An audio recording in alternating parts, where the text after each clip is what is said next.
Simon s'approche encore plus près de Jésus et lui confie à voix basse.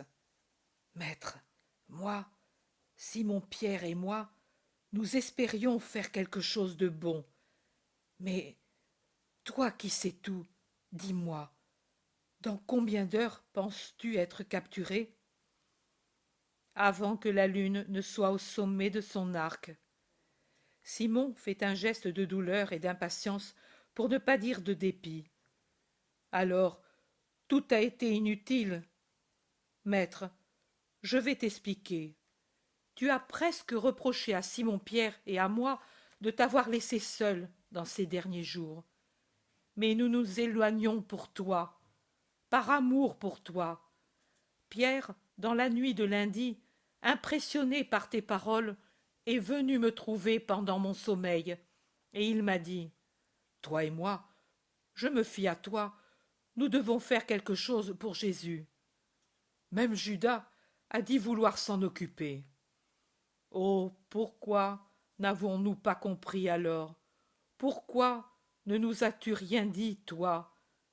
Mais dis-moi, tu ne l'as dit à personne? Vraiment à personne?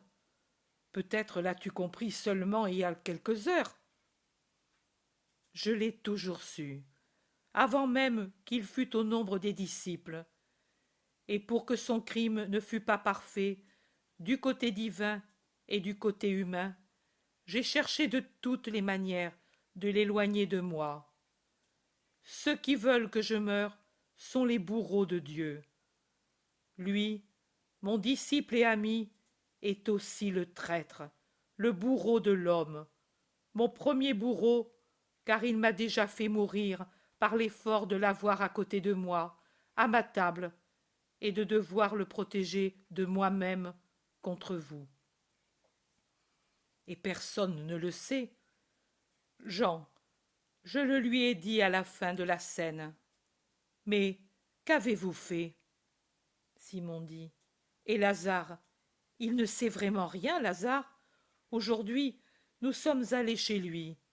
En effet, il est venu de grand matin, a sacrifié et est reparti, sans même s'arrêter à son palais et sans aller au prétoire, car lui y va toujours par suite d'une habitude prise par son père.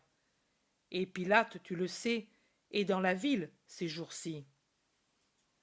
Oui, ils y sont tous.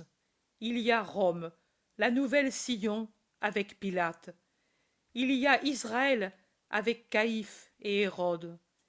Il y a tout Israël, car la Pâque a rassemblé les enfants de ce peuple au pied de l'autel de Dieu.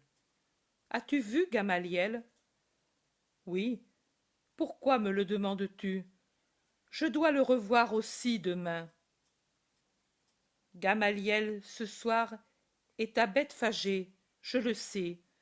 Quand nous serons arrivés au Gethsémani, tu iras trouver Gamaliel, et tu lui diras, sous peu tu auras le signe que tu attends depuis 21 ans. Rien d'autre. Et puis, tu reviendras avec tes compagnons. Mais comment le sais-tu?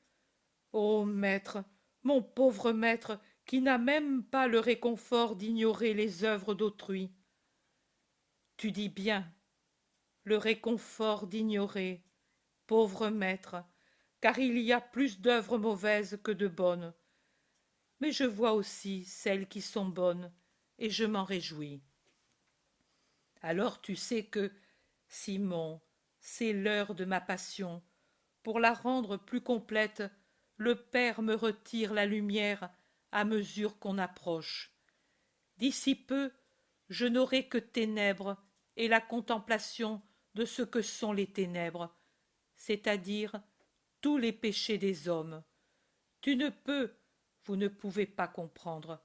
Personne, à moins d'y être appelé par Dieu pour une mission spéciale, ne comprendra cette passion dans la grande passion. Puisque l'homme est matériel, même dans l'amour et dans la méditation, il y en aura qui pleureront et souffriront à cause des coups que j'ai reçus et de mes tortures de Rédempteur. Mais on ne mesurera pas cette torture spirituelle qui, croyez-le, vous qui m'écoutez, sera la plus atroce.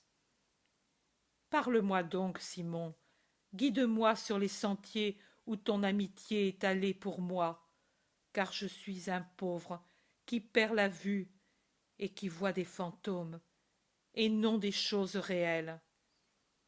Jean le serre contre lui et demande « Quoi? Tu ne vois plus ton Jean ?»« Je te vois, mais les fantômes surgissent du brouillard de Satan, vision de cauchemar et de douleur. Nous sommes tous enveloppés dans ce miasme d'enfer ce soir. En moi, il cherche à créer la lâcheté, la désobéissance et la douleur. En vous, il créera la déception et la peur. En d'autres, qui pourtant ne sont ni peureux ni criminels, il amènera le crime et l'effroi. En d'autres, qui déjà appartiennent à Satan, il donnera la perversion surnaturelle. Je parle ainsi, car leur perfection dans le mal sera telle qu'elle dépassera les possibilités humaines et atteindra la perfection qui est toujours dans le surhumain. Parle, Simon. Oui, depuis mardi, nous ne faisons que nous déplacer pour savoir, pour prévenir, pour chercher de l'aide. Et qu'avez-vous pu faire? Rien, ou bien peu. Et le peu sera rien quand la peur paralysera les cœurs.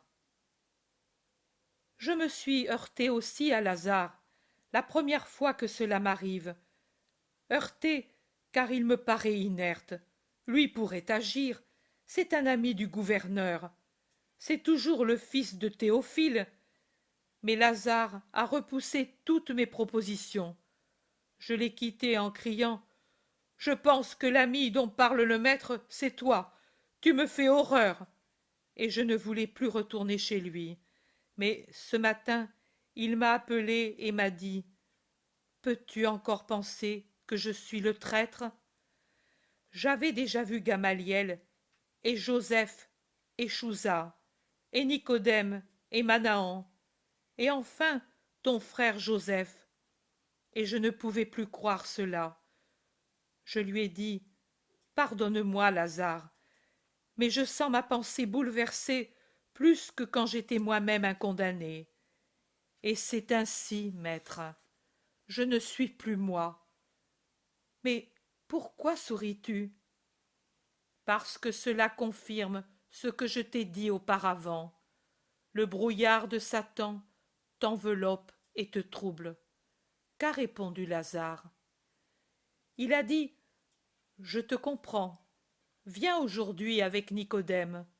J'ai besoin de te voir. » Et j'y suis allé pendant que Simon-Pierre allait chez les Galiléens, car ton frère qui vient de si loin sait plus de nouvelles que nous. Il dit qu'il a été informé par hasard en parlant avec un vieux Galiléen, ami d'Alphée et de Joseph, qui habite près des marchés.